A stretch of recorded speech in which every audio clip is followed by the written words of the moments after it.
Dear friends, hello everyone. Today we are going to make a very delicious chocolate coffee caramel. It will turn out rich with a melt-in-the-mouth texture, a delicate chocolate flavor, and a gentle coffee aftertaste.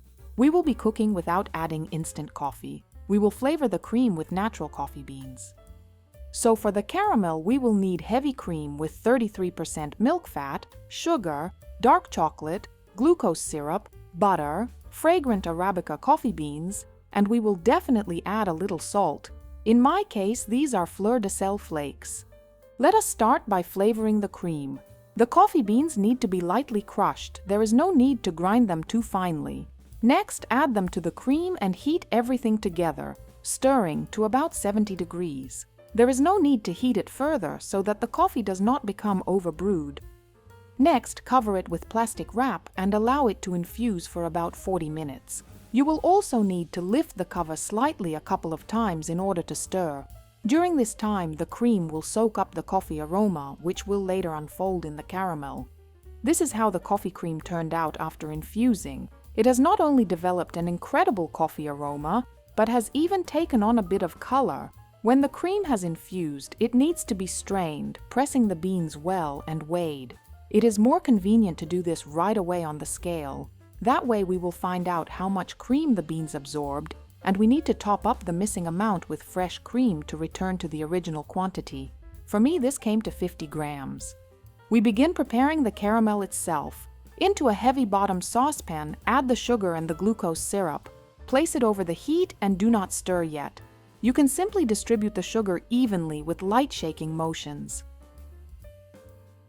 When the syrup starts to bubble or the sugar begins to melt, you will notice liquid sugar. At that point, you can begin stirring with a heat-resistant spatula. You need to stir with short strokes inside the saucepan without removing the spatula from the mixture. It should stay in there the entire time. If sugar collects on the spatula, gently scrape it off with a knife, also inside the saucepan, without lifting the spatula. And then simply wait until the mixture turns a caramel amber color and all of the sugar has melted.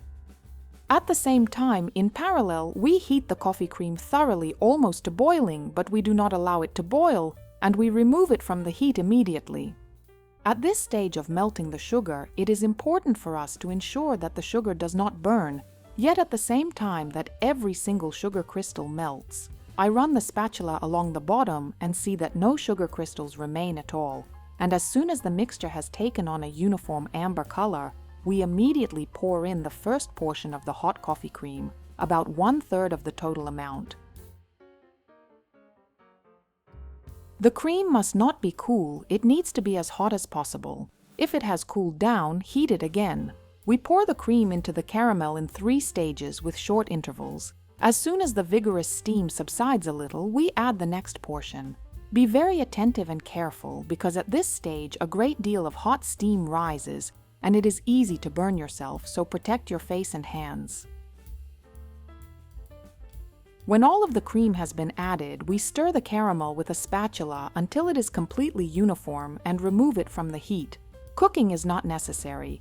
At this stage, the caramel is ready. We allow it to settle so that the vigorous bubbling ceases, and then we immediately pour it over the chocolate.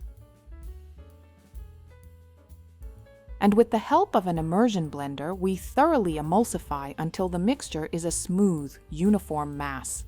By the way, if large pieces of coffee have gotten into the caramel, you can additionally pass it through a sieve at any stage. I did that because I had pieces that were in the way. The caramel acquires an incredible chocolate aroma. And now, before adding the butter, we need to let the caramel cool to 45 degrees. We will be adding the butter straight from the refrigerator. In order for the caramel to cool more quickly, I pour it into a shallow container in a thin layer and continually stir it with a spatula. This way it cools quite quickly. We warm it.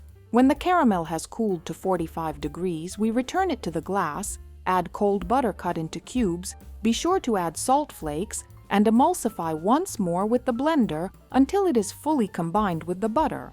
A portion of the salt can be added at the very end and stirred in with a spatula. You will get a beautiful, aromatic, delicious caramel with a coffee aftertaste and chocolate notes. We pour it into a container and place it in the refrigerator to stabilize. After stabilizing in the refrigerator, the caramel will thicken and acquire this texture. It is very pliable, melts in the mouth, and is absolutely not chewy. The caramel is suitable for use in cakes and in any desserts. In the next video, we will make amazingly delicious, rich brownie bars with chocolate coffee caramel and toasted hazelnuts. Do not miss it. Friends, that is all for now. I, as always, thank every one of you for your attention. See you in new videos. Bye-bye.